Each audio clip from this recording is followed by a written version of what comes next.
I listen to speakers all day, every day. And it's what I do. And I have to unsaturate myself from being inundated and look newly and fresh because it's not easy and it can be irresponsible to speak about really serious things, mental health struggles, schizophrenia, depression, suicide. These are serious things that we're dealing with. And you've got metaphorically to the other side, but they're still always there. And I just love that respect and courtesy that you give credence to, but the power that you also present of the work that you've done with it. So here's the needle to be thread. It arrived at Cope Notes, where you're the founder, you're the CEO. It's a fantastic product, service. You've been featured on CNN and Forbes, and you have a very groundbreaking approach to mental health. And you're a founder, a CEO, a business owner, an operator, a marketer, a salesperson, an executive, the chief cook, the bottle washer, HR, payroll, janitor, you name it, furniture mover, network password guy. Compare those journeys, because while they're inextricable, they're totally together. They do have separate kind of little sidewalks there. What was that experience like? I'm going to throw a third ball into this juggle. So please.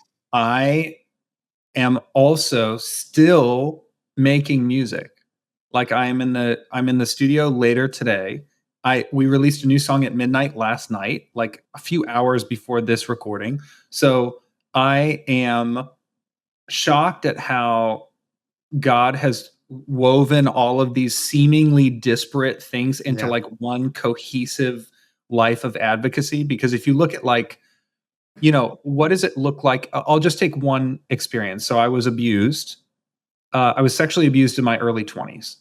And then that experience leads to me writing a song about that. And then that song leads to freedom and healing for people who have experienced sexual abuse, which then leads to me giving keynotes about abuse prevention and identifying subtle signs of abuse.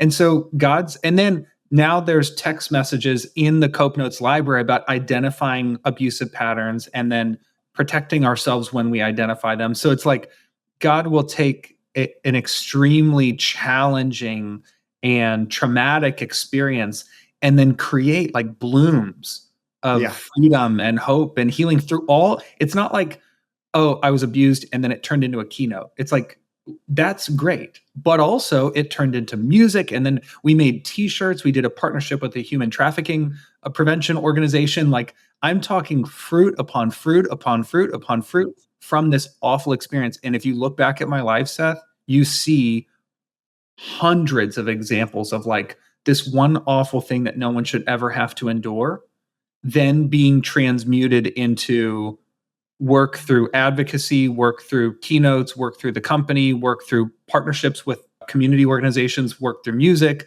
like merchandise, and all of these opportunities, proceeds going to organizations that are doing work to prevent the abuse. It's like it's the ultimate transmutation of something. It's alchemy. It's like something awful and evil becoming 100 times as beautiful than it was awful, Yeah.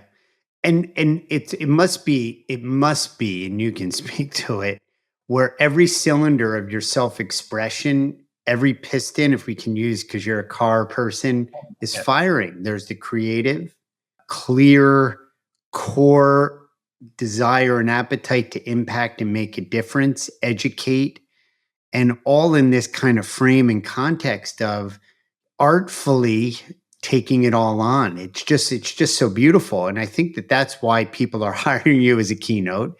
That's why Cope Notes is seeing the success that it's seeing, and that your music, people are identifying with in such a strong way. Dude, real quick, Seth, I have to share this with you. I believe that everyone should have a life mission statement. This is not part of any of my talks, but it is something that I believe I have a strong conviction about this, because it becomes the plumb line by which you can measure an opportunity or a relationship or anything. And my mission statement in life is I want to make stuff that helps people feel better.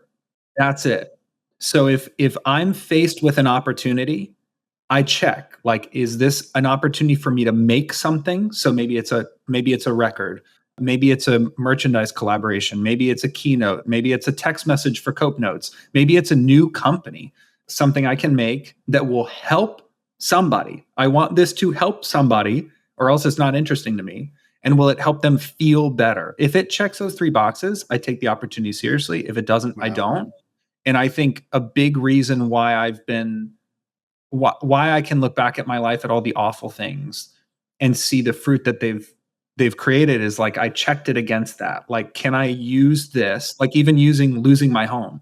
Like, can I use losing my home? Can I make something from that that will help people feel better? And the answer is yes. I just need to figure out what that thing is, you know? Yeah. Well, and it's a life mission statement. That's really beautiful. For our listeners, share in the comments, what is your life mission statement? I'm going to put mine in. I need to dial it in, and I'm going to work on it a little bit, but this is why our viewers come back and people share, because of this rich kind of content. And we prompt people to create their life mission statement that just comes out of this episode. So there you are. You're making a request, or you're making something beautiful, and we're going to carry it forward here on the podcast. I love it.